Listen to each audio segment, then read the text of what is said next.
A Hairier Problem. Rise of the Furball by Blue Bastard. Chapter 20. Evil Within Us All, Part 1.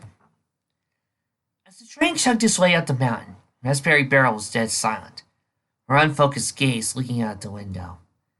There was nothing she could really do, as despite her promises to be taken into custody peacefully, both Princess Celestia and Luna insisted on a heavy guard detachment for the sole purposes of escorting her by train to Caroline's dungeons. It wasn't like Raz was going to protest. The princesses had plenty of experience dealing with magic users and a darker persuasion, and as they didn't know Raspberry's maximum limits, they were going to err on the side of caution. The fact that she had to wear shackles and heavy chains, even on the train, though, was a bit much. What's she going to do? Take out an entire train full of elite guards with some kind of special art, such as the 100-hoof crack punch, or manage to use the dark magic to do the Pegasus only hurricane kit? So, Sully said the Pegasus guard sitting across from Raz. Newcorn had been surprised to learn that only the guards directly tied guarding the castle were required to spell to make them all uniformly white and blue stallions, or in the case of unicorn guards, gray and white stallions. But, thanks to the overkill need for security, the more offensive reserve guard had been brought in. This particular Pegasus had a golden-rod coat, with yellow, white mane, and teal. Her cutie mark was similar to Celestia's, but there were more rays straighter than those of the princess. I have to admit, when we were told we were taking on a unicorn with unknown abilities, dark magic, I was expecting, well, Sombra. I tend to get that a lot. At least when ponies eventually found out the truth. That you're a pony who should have been thrown in a dungeon and the key buried and forgotten, snapped the Pegasus guard sitting across the two mares. The train was loaded down with guards. The coach Raspberry was actually in, only had 2 guards with her. All the other guards opting not to be in the same enclosed space as the pony who, as far as they knew, could squeeze their brains like a raisin with her mere thoughts. Don't be a stick in the mud, Candlewick. You're only in here because you're trying to impress the new recruit. Chided the nice of the guard pony, Pegasi. You're considering your sister being in the same room as somebody almost as scary as her would be enough to send you right to your bunk with your little smarty pants doll. What are you? She didn't, said the mortified stallion. She did, smirked Son. I must say, I didn't think anybody would want the Princess Circulicious version. Again, I didn't know you had a thing for dolls. Oh, so that's what everybody is talking about when they mention Smarty Pants, asked Barrel. Huh? Yeah. I don't know how you even couldn't have had one. I mean, every filly wants one for heartwarming at some point, and even the cheap 5-bit ones with only the rotating neck and brushable mane and tails are easy enough to get. Surely you had one back when... No. The guards, both mare and stallion, were stunned into simple, flat answer from the convict. I've never had a Smarty Pants doll. Or any toys, really. But what do you care? I'm a dark magic user. I'm so clearly dangerous, there's no question how I'm a complete monster. It's not like you care that I never knew my mother, or my father was abusive, or that the only living thing who ever cared for me was a phoenix I practically raised for being a chick. Golden-sided Candlewick was silent, as Raspberry figured. I'm just wasting my breath, I guess. Pent up frustration, and after all these years, even if you guards did care about me, you can't do anything to help since it would put yourselves in danger of being fired. Or worse, so, Rat sighed. How long until we get there? Give 15 minutes, said Candlewick. 15 minutes is too long if you ask me. Raspberry sighed again and slumped against the window, a horn making noise when its tip bent against the window pane. In the distance, you could see the outline of the Equestrian capital, home of the Alicorns, where bad things were to die. Was she a bad pony? Has she always been doomed to this, even though all her life she tried to be above it? Hey, came the voice of Golden Sun. When Raz looked up, she saw a yellow hoof stretched out on an open granola bar. It's not regulation, but you do look sort of hungry. And I just remembered I had this spare ration. Thanks, replied Raz, Thinking to control her into her hooves and biting into the first thing she had to eat since the beginning of the nightmare night the day before. It was sort of bad tasting. At the same time, it wasn't. Mostly because of the kindness of another pony, something rats had always cherished. At the same time, it was recess time at Ponyville Elementary. All the Coastal fillies knew about why Apple Bloom was missing was that she had been summoned to Canterlot by Princess Twilight, but needed to return to the capital in light of the affairs of Raspberry Barrel. Diamond Tiara, despite her scare of no cutie mark thanks to pointed joke, had been easily returned to normal through the help of Sakura, though the same could not be said of her relationship with Silver Spoon when she discovered what happened. You idiot! Everything's ruined because of you, shouted Diamond and Silver. Why did you tell them? Because it was the right thing to do. The other silversmith argued back. You treated me like dirt ever since you met that stupid ghost, who was I'm constantly paying the price for. And Apple Bloom, in contrast, has been proving you wrong time and time again without even knowing it. What? So you're on her side now? I thought you were my friend, Silver. And I thought I was yours, Diamond. What are you talking about? I'm the best friend you have. I'm the only friend you have. Silver's mouth trembled as Diamond reminded her of the obvious. Why she even gone this far? But the final line in the proverbial sand had been drawn. Line Silver would not cross. You're not anymore. If you ever were my friend to begin with, Tiara gasped, as if she'd been grievously insulted. You take that back. No. Silver was done with Tiara. That much was going to be made clear here and now. If there's anything I learned over the past few months with all this nonsense, it's that this friendship has been decidedly one-sided in your favor. You've used me, exploited me. I don't even know all the words to express what I've been to you. This friend was never one of them. We're through. With that, Silver turned her back on the scandalized Tiara and trotted off to the other side of the schoolyard, never acknowledging the sea of eyes that had noticed the argument and watched the two most egotistical ponies separate. Tiara was furious. No pony talked to her like that, but she had to keep up appearances, which meant she couldn't hurl obscenities at her former friend. So instead, she just went to look away and went to go play by herself, mentally filing Silver into the enemy list in her head. Silver, on the other hand, had made it to the far side of the schoolhouse before she could go any further. She slid to the ground, back on the schoolhouse wall, and began to cry. It had been the right thing to do, but now there was no pony who liked her anymore. At the very least, when she had been with Tiara, the pink pony's influence kept Silver in the clear. But now there was no protection for the heart she rightfully deserved. All the bad things he's done to other ponies. She figured the first round was already begun, as straight to safe feelings approached. I know what I asked of you last night, but if you really want to make fun of me, or call me names, or whatever you want, go ahead. I deserve it! No, we gave our word, Silver, said Skulu. We're going to stick to it. Our honor as Crusaders demands that much. Us? It's because of you Apple Bloom is all right. Sweet, pal. Well, as right as she can't be, since she's a really, know what. At least she still has ponies who don't hate her. That's not true, said Babs, while he entered the spectacle filly, over her hoof. Take it from a pony who was in a silver position, as you did last time I came to town. There's always going to be a healthy hoof when you need one, and a friend who can stand by your side. And if you ask certain riders, you didn't deserve it because they overstated your bullying. Silver smiled as he took Babs's hoof and helped her get back up on all fours. You really mean it? More than that, said Skulu. Since you just cut dice with Diamond, I figure you got the rest of the day open. Why not come with us to the clubhouse? The school bells then rang, the rest of the fillies being brought back to the building. But for Silver, maybe things were looking up after all. Sir, I don't have much to lose, now do I?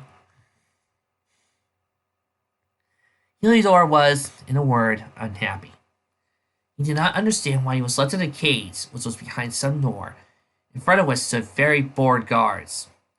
Sure, they brought him water and food, But he had been in need of sustenance of the edible kind. He didn't even want attention, which Raspberry would have said was very unlikely of him. Of course, that was the problem. Raspberry wasn't there. And even though he was a bird, he was a phoenix. A very rare kind at that, with him being a green phoenix. Also one of the smartest kinds of avians in the world.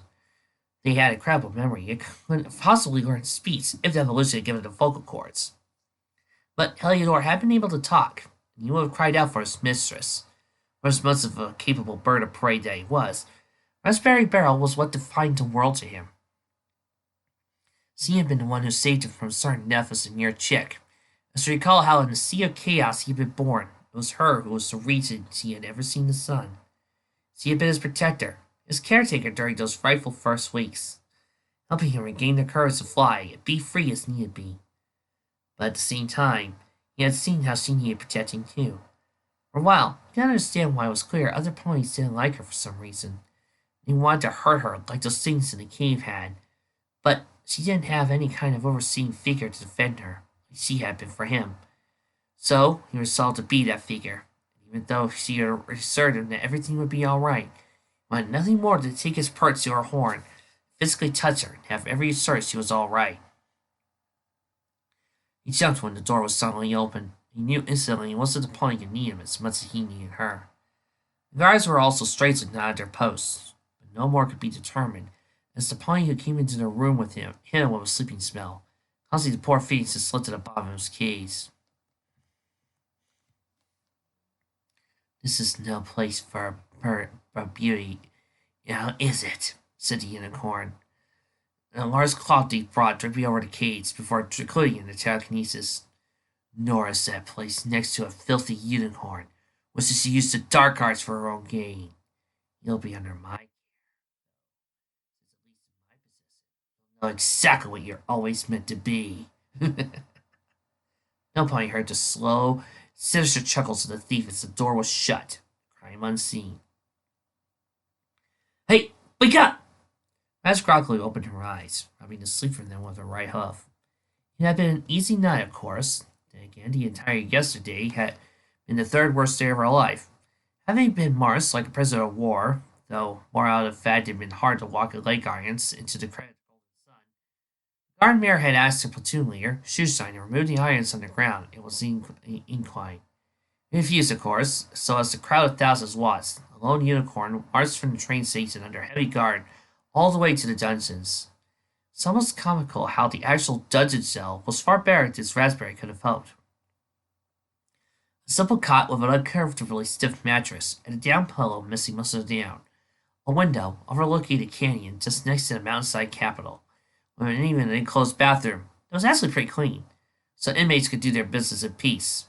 There were, of course, spells to cast that such that if inmates tried to use the privacy of the bathroom, manufacture contraband shivs, sort of like, guards would know. But since, as far as Raspberry had hoped, was defined as a bed of old, nasty hay in the darkest depths of the castle dungeons, the toilet was a complex, pistol corner opposite of bed lifestyle. She could have practically lived in prison, for she had far worse conditions while free in the past. Except now she didn't have Heliodor, who she was constantly worried about. The two guards posted the guard shell were not as friendly as Golden Sun, or, after working around to it, Candlewick. Instead, Raspberry now had a sister, Spinacre, who outright told Raspberry not to tell any lies, meaning nothing the poor unicorn would be regarded as actual fact. Another Pegasus guard named Tiger Lily, who seemed to be really angry all the time. It was the latter who was commanding Raz to speak up. "Yeah, today's the big day for you," said Spinnaker, snickering. "Why? More paperwork for you to fill out and booking me?" Karen razzed as she got it from the bunk. "Look, can I at least wash up first?" Tiger Lily glared at the prisoner. "No, now. Or do you want to take me, a prisoner who looks like crap, probably doesn't smell too good, in front of the ruling body of Equestria? I'm sure that would look good in your performance review that—" "Make it quick!" shouted Jaeger Pegasus. While Raz did try to be experienced watching up, she wasn't too hurried as she met ponies like Tiger before. Ponies who had complained that one took too long to do something, no matter how fast it had actually been done. "You're taking too long!" predictably complained Tiger, as Raz presented her cleaned up self at the bars of her cell. Hopefully you're not going to drag your hose out either. Can it, Tiger? Irritated Spinnaker. Put the leg irons back on Raspberry. You're giving our ideas. Look, can we just get there already? Whined Raz. I'm sure the actual trial is going to give you less of a headache to hear you two complaining about each other. We'll see about that, smiled Tiger wickedly. You don't know who's writing the prosecution. How should I know? No pony's told me anything since I've been put down here. For all I know, Queen Chrysalis is the one trying to give me the death penalty. You wish. Since I fed the Tasely Monarch with just what you did, said Spinnaker. But Prince Blueblood, he's pulling some springs to be able to get credit for winning your trial, which means he's going to make one heck of a show. And to be honest, Spinnaker's bright tone suddenly changed to one, carrying a seldom so capacity side. I do actually feel kind of sorry for you because of that. The guard's been circulating rumors how you saved Philly's life.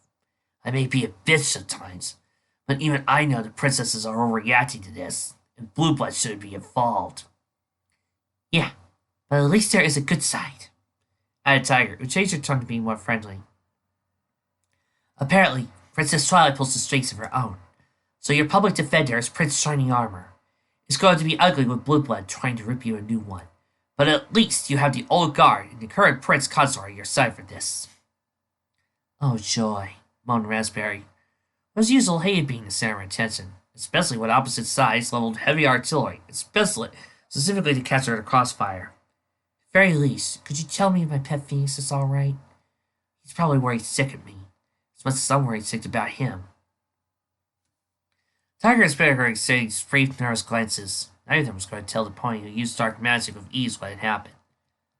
He got moved, so we don't exactly know, easily fed Tiger. Shining Armor might, since he's royalty. Princess Twilight wanted that Princess Fit protected. Okay, thanks. I'll ask him then. Tiger, for the next few hours, feared for her life when Shiny told Raz someone had stolen the bird. The trail led back to her. Makes me almost wish I'd been with the pony protesters the day I enlisted, she thought.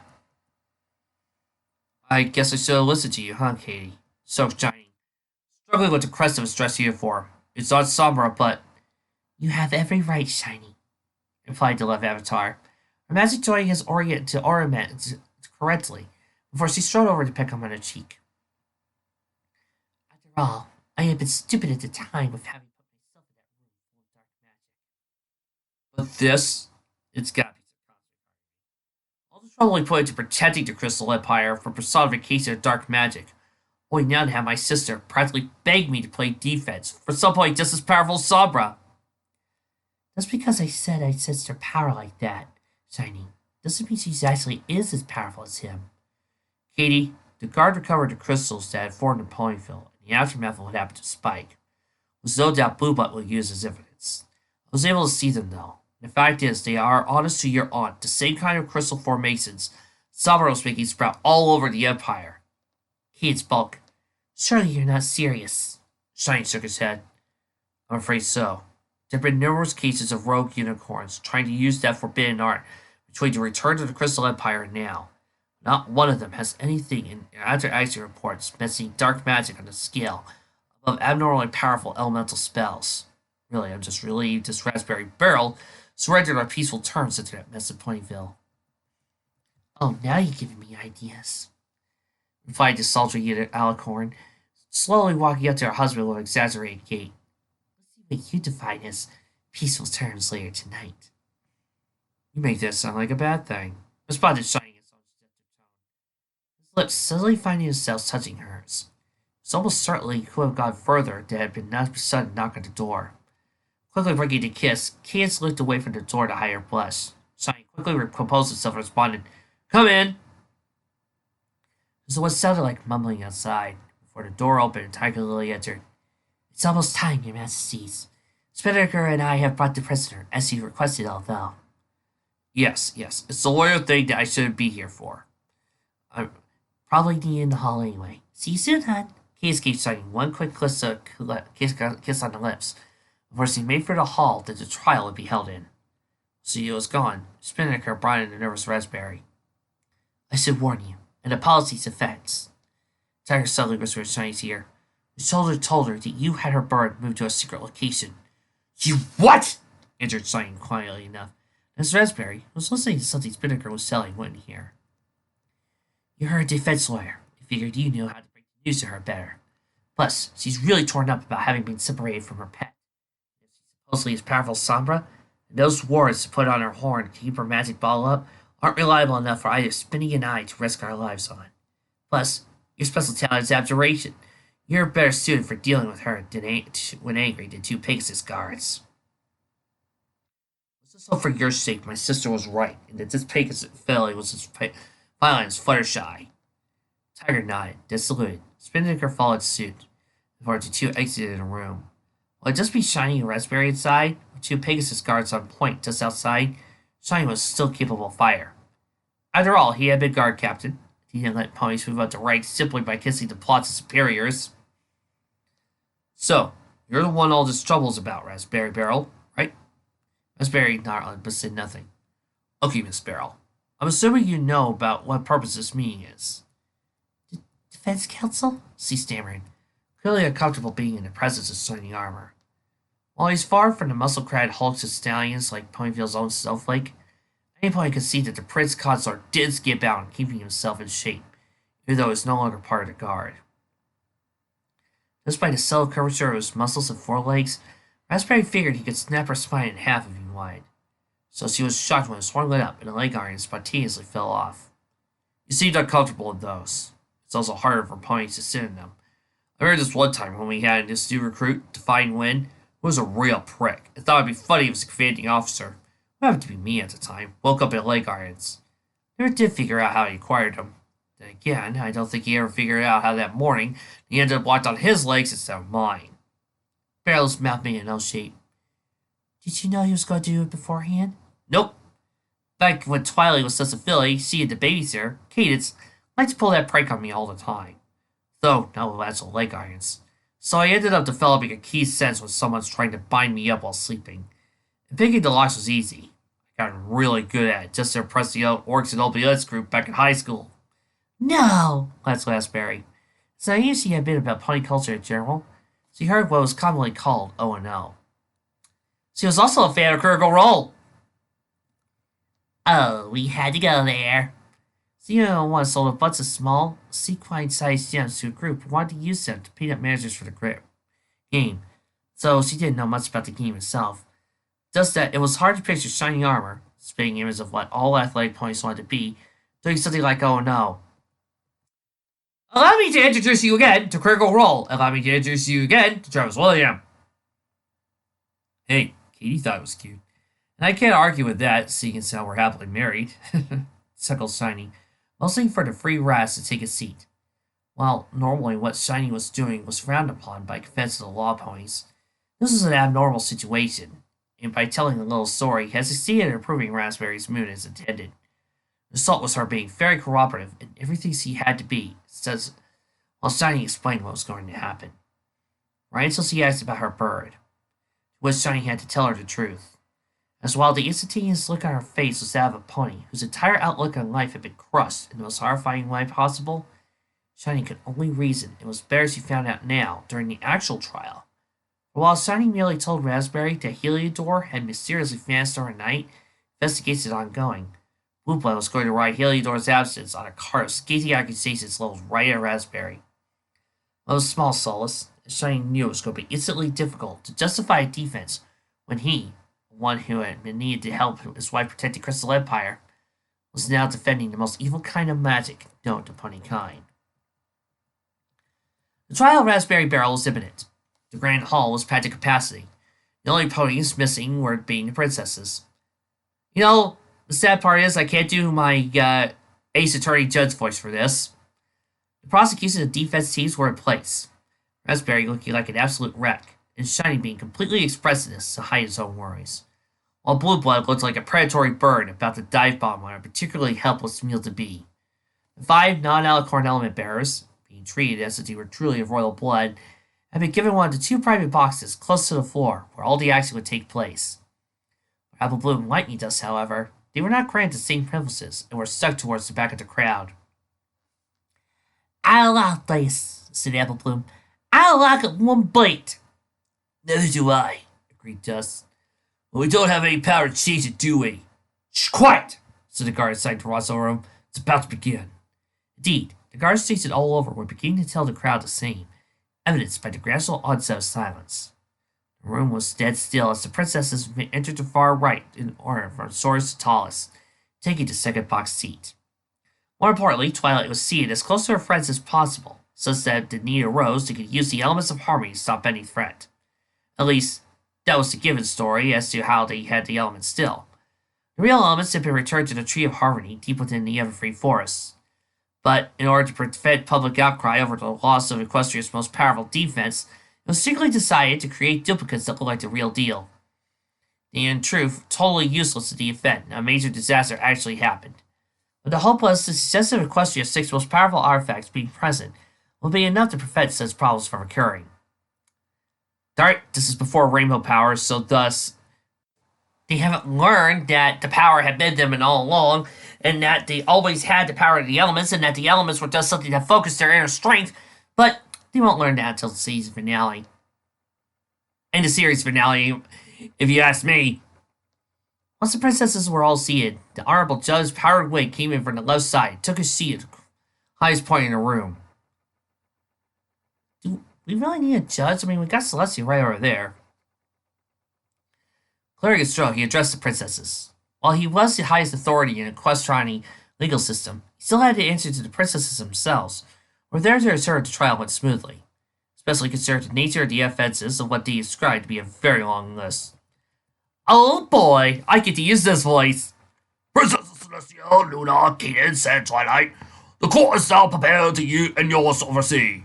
Very well, said Celestia. Let the trial commence. The trial was going, in a word, horribly. While Blue Blood had found that he had quite the opponent shining on a legal battleground, not having known the position of a guard captain and required extensive legal study for the possibility of needing to be an acting judge on the front lines. The fact remained, there wasn't much of a defense he could put up. As suspected, the prophet's prince was writing the fact that Heliodor had mysteriously vanished from the evidence room, where he had been kept, was returned to the accusations of him never having existed in the first place, instead having been an illusion used to distract ponies who had been buying her sems, such that he hadn't noticed the opposite's flaws, exposed to their true evil nature. The fact that one such disguised gem nearly killed their adopted sibling of one of the princesses became his overall argument that Raspberry was a monster, who hid behind a veil of evidence and she should be put to death. Oh, Blue Blood. I got a few weaknesses in that defense. You're not very good at this job, are you? By the time recess had been called, Shining had managed to nullify much of Blue Blood's wild accusations, but wasn't looking good for overturning the very peculiar constants that Raz had tried to assassinate Spike. Worse, Raz seemed to have lapsed into some kind of depressing coma, the insults from Blue Blood having cut her deep, but none deeper than the claim for Phoenix had never existed. Somebody needs to talk to the poor dear, confided Rarity. The fellow friends had formed their own little emergency group meeting in private, possible only because Twilight could mass teleport the group with ease away from crowds. It goes without saying, I'm no stranger to over-the-top theatrics when I get down and out, but it's no exaggeration that even the worst of my episodes are nothing compared to that hopeless expression she had while being escorted out of that room. I can't do anything, I'm afraid, Twilight said apologetically. She wanted a fair trial, and I agreed to it. But part of that is princesses like her are not allowed to talk to any pony other than their legal consultants during a court recess. And Shining, as much as he always knows how to cheer me up, probably isn't able to do the same for Raspberry. Unless a miracle happens, like Heliodor turns up, it's pretty evident Blue Blood's going to win. Ain't right, said Applejack. The host, he tried to kill Spike because of the bullhoods of Hooey. I'll admit, I don't really know much about her, but she saved my sister's life from what we think was my dead ancestors pretending to be Fair Fista. I'm really worried about Heliodor, along with Raspberry, obviously. I don't have much help find him in time, confessed Fluttershy. Faces and contaminating are of any kind are extremely rare. As far as anybody knows, Heliodor's the only one with a green and gold mix instead of red. Whoever wanted him must have wanted him because he was unique, so trying to sell him would be impossible. But who would risk breaking into the castle to steal a bird? While the 6 conversed worriedly, none of them noticed a stained glass window behind them. More specifically, a small figure listening to their conversation. He was not happy to hear the Phoenix had gone missing. As much as I love chaos, level Discord, moving out of the window by means invisible to other ponies before reforming inside the broom closet, taking on his unicorn disguise. I don't think I want to know how badly this is going to end if something's not done. Without zero interest in being stealthy, and suddenly appeared in the hallway, he threw in the door open wide. Ow! Came two voices, one of a tomboy and the other with a sea country accent. Oh well, sorry. Apologized to fake unicorn. His embarrassed smile turning one of awe and discovery, as he realized he slammed the door right into the muzzles of two specific ponies he needed to find. Actually, this is quite fortunate. He was just about to try and find both of you, a matter of fact. You could be a little less cozy with the introduction, said Apple Bloom, rubbing her slightly bruised muzzle. Plus, I'll have to admit, I kind of expected more extravagant from you, Discord. Shh! Discord quickly covered Apple Bloom's mouth. I don't know how you figured it out. Hesitated Philly. Whatever. The point I'm trying to make is a lot of ponies don't know that. It's my best interest that he don't. And I'm not pretending to not be me, because we won't have much time. Wait, you're... As lightning skeptically. I thought you were... Discord face up. Yes. I don't like the fancy windows, especially the 8th version of some of those windows. They took out my most defining features. Regardless, I just found out that the trial isn't going well for your friend, because her Phoenix is missing, correct? Yeah, replied Applebloom, downtrodden at the idea. You know, I just realized, rewatching some of Star Trek TNG episodes as I'm talking as Discord, I'm putting a lot of John Delancey's Q inflections into his voice. I don't know how that's happening. Look, I know it's hard to try to believe this, but I might be able to help. Discord had produced a green phoenix feather, recovered from the abandoned Diamond Dog mine some whites back. I would try to find it myself, but I can't ask Tia to let me go out of the castle again. And considering my old reputation, most ponies would think I stole him simply so I look better if I return him. Which, while is a good idea, I admit, would break the promise I made to a dear friend centuries ago. How's it you? As just while Applebloom took the feather. I found it lying in the western foyer. No idea how it hadn't been noticed, since birds aren't really allowed into the castle, save for Philomia. As I checked, she's red, where Heliodor is green. But now you two need to go. Find some of the guards Twilight has searching for it. Any suggestion as to the bird's fate? That feather should lead you back to where it came from. The sound of those two fairy guards echoed around the corner. The key for Discord is simply fast with a snap of his tail, leaving the two very confused werewolves holding a feather for Golden Sun and Conduit to find. Hey, where did you get that? Asked Sun. What's the foyer? Answered Dust. We're trying to find some guards, but instead, I guess they're all on the other side of the castle for jury duty. Then it's a good thing we found you, exclaimed Candlewick. Come with us. Want the unicorn guards to be able to cast a tracking charm to lead us right to where the owner is. Let's celebrate still a cantrell, huh? Said Applebloom. We'll see Lightning Dust gobbling after the two guards in a race against time. Being the only non-flyer of the quartet, it'd be very rough for her to follow them over long distances.